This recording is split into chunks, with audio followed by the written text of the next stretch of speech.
različne stvari, različne stvari me hranijo in me napolnjujejo, ne. Moram reči, da recimo decembra smo imeli v Ljubljani premiero uglasbenega Šalamuna z naslovom Človek naj bo sojen po sanjah in obožujem glasbo in poezijo in se mi zdi, da glasba s poezijo skupaj res diši. Da je to res da je to en portal, skozi katerega res lahko nasloviš, se lahko nasloniš na dušo človeka, ga pobožaš, ga povabiš v en svet, ki je zelo poseben, čuten, tako kot hrana, ki jo okušamo, da je to res ena zelo intimna stvar, globoka, ki gre res globoko.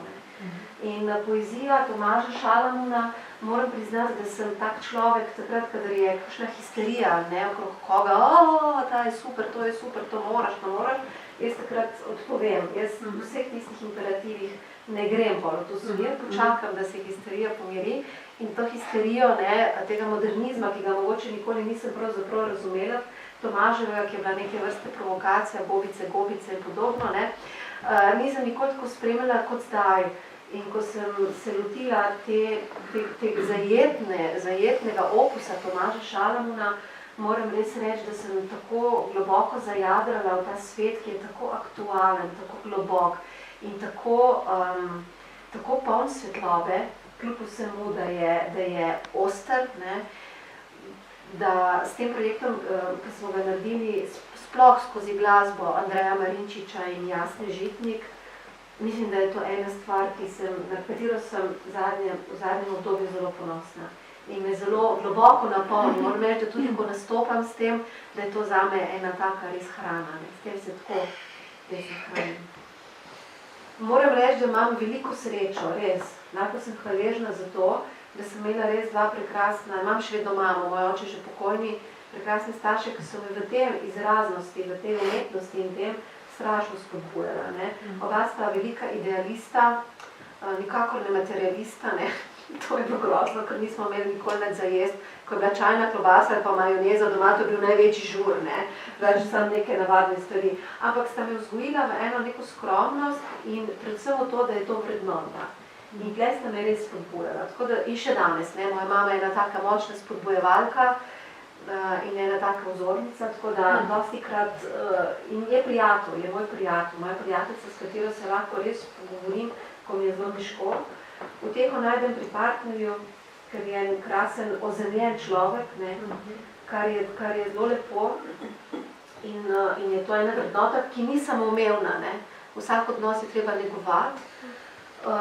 Drugače pa ne vem, kako si pomagam. Moram reči, da dostikrat mi lahko, to najbrž vsi, vi tukaj veste, vsi gremo čez neke težke situacije, prelomnice v življenju, ampak na koncu, če se zavedamo, da je smrt je res največja lekcija, se mi zdi, da bomo nekega dne, če si pomislite tukaj, pred 150 leti so tukaj imeli prvo čitalnico, pred teh ljudi ni več, in 150 let je minilo in smo mi tukaj zdaj. In čez 150 let nas ne bo, pa še prej nas ne bo.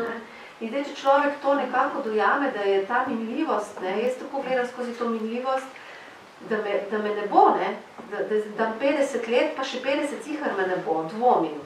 Tam do 80, če pridem, sem faca, Tako, nekako sem si rekla, do 80, ajde, če bo vse v redu, Ampak teh 30 let, kako lahko živim še teh 30 let, In potem si to vedno znova ponavljam, ko pač pride do kakšnih sporov, ko pride do krivic, ki me zelo bolijo, ko pride do neumnosti, ki jih je nemalo v naši državi, ko pride do zlorab in tako naprej, pač poskušam se zavedati prvič, da sem minljiva in drugič, da zelo težko spreminjam svet, lahko spreminjam pa sebe. To je mogoče taka že floskola, ampak dejansko sebe lahko spreminjam, kako reagirati. Jaz sem bojevnica, to sem imam po detku. Sem bojevnica, ampak vidim, da greš v boj, moraš imeti tudi soborce. Mora biti neka masa ljudi, ki gre lahko v neko ozaveščanje. Če tega ni, potem je treba delati na sebi. Intenzivno na sebi, biti pogumen in se soočati s svojimi omejitvami. Si priznati, tukaj ne morem. Tega ne znam, tukaj lahko še napredujem. Ne vem, jaz mislim, da biti odkrit do sebe. To je pa najtežje, ne? Vse veste, to je najtežje, se mi zdi. Tako da, če ne drugače zvečer pod odejo, ko grem tako, se priznam kakšno stvar, ne? Ampak to je že veliko, ne? Če se priznamo, kje smo recimo šibki, pa kje so naše omejitve in da s tem ne morimo drugih ljudi, no? Tako se mi zdi, da, ali pa krivimo, ne? To je tak šport slovenski, ne? Da so vse drugo krivi, ne? Drugi drugi je kriv, odgovornost zmeraj prenašamo na nekoga drugega.